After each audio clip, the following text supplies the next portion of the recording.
I understand there's different levels of focus and commitment to a craft. I get that completely. If guys want to go out and have a good time, I get that completely.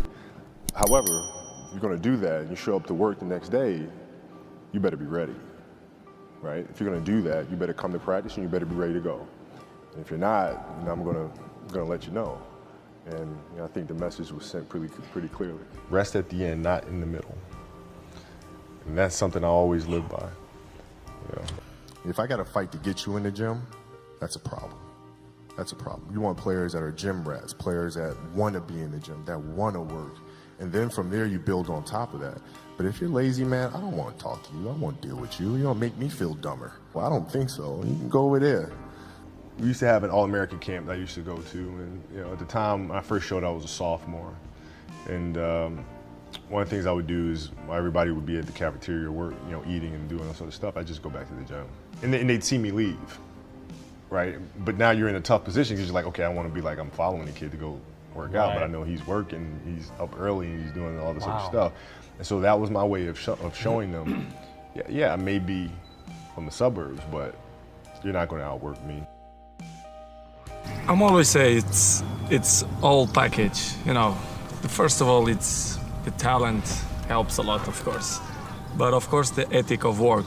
You have to put in your mind ethic of work when you are professional. So since day one, when I start with a professional, let's say with 16, 17, 18, I'm always have an ethic to be the best, to train hard, to listen to all the players, the experienced players.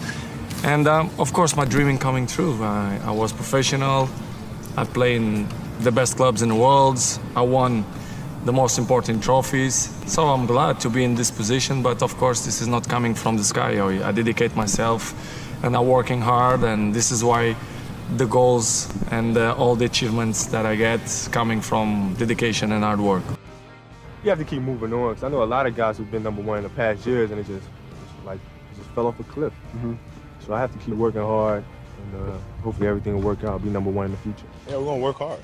That's what training camp's about, preseason's about, is working hard, getting in shape, getting in condition. It's a simple thing of math. If you want to be a great player, if you play every single day, 2-3 hours, every single day, over the course of a year, how much better are you getting? Most kids will play maybe, an hour and a half, 2 days a week. It's not going to get it done.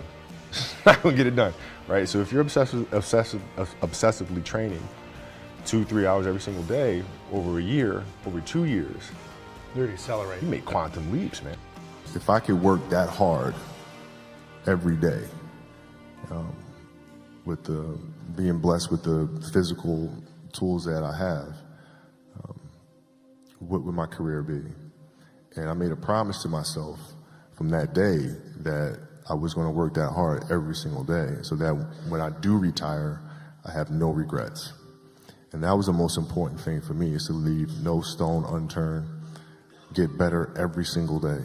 And if I lived that way, then over time, I'd have something that was beautiful.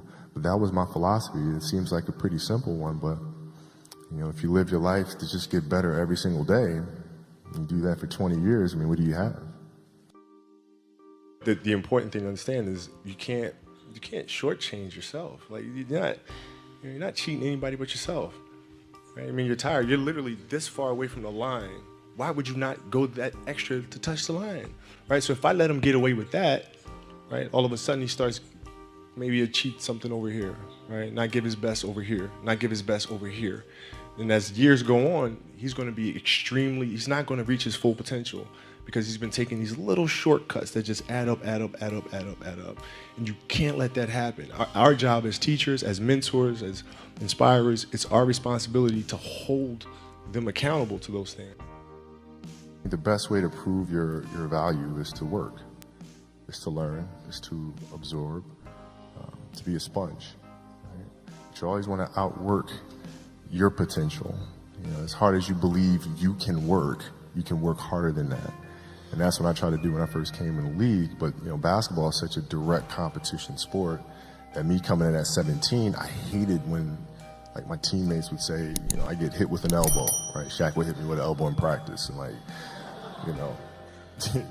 Nick Van Exel would come up and say, "Are you okay?" I'm like, motherfucker, what? Are you okay? What the hell's wrong with you? So like I always had that extra chip on my shoulder. So like every day in practice for me was really trying to annihilate everybody that I was playing against. Because I wanted to prove you don't need to babysit me. Like I'm fine. Do extra trainings to improve my my skills, the dribblings and everything. But I think you're working well because what I am today is started from that moment that I did weights in my feet and jumping and do dribblings, and I take it off and I feel more faster. There's not a person on my team in 16 years that has consistently beat me to the ball every play. That ain't got nothing to do with talent. That's just got everything to do with effort. Nothing else. 15 straight years. 12 Pro Bowls later, if you want numbers. I done saw all of it. And the only thing that's kept me around is my effort. Because I wasn't a number one recruit. I wasn't a number one linebacker. I wasn't even in the media guy. All I ever knew was effort will get me seen on tape. Effort will get me noticed to get to the league. Effort would one day take care of my mom and my kids. Effort. Which is between you and you. Nobody else can give you effort. And I'm still grinding because the next kid is talking about he getting too old. Keep watching me if I am. Nobody ain't got to convince me of what I do. I do what I do because I do what I do, because I'm built from something. And man didn't create it. Every one of you men in here have that opportunity, man. But ask yourself the question personally, how much time you really wasting? For real. I'm not asking nobody in here for nothing today. I'm not. I'm just sharing my story to tell y'all, every time you think somebody got it good, man, it ain't always good. Some people just make up their mind and they just grind and say the heck with it, man. Because sometimes that's all you can do. How much of our brains are we really going to use?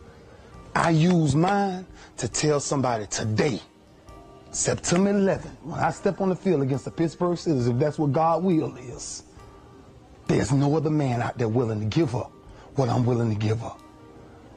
I said that in 1993 when I said I wanted to be the greatest Hurricane. And the only thing that I got in the middle of all of that distance is the only thing that follows work is results. There's no other blueprint.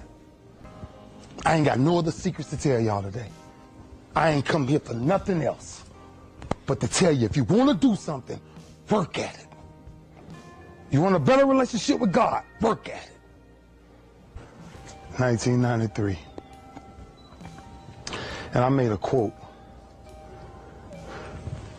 that some people call controversy, I call it confidence. I said that I might be the greatest player to ever walk up out of University of Miami. I did not say that because I thought I was better than everybody else.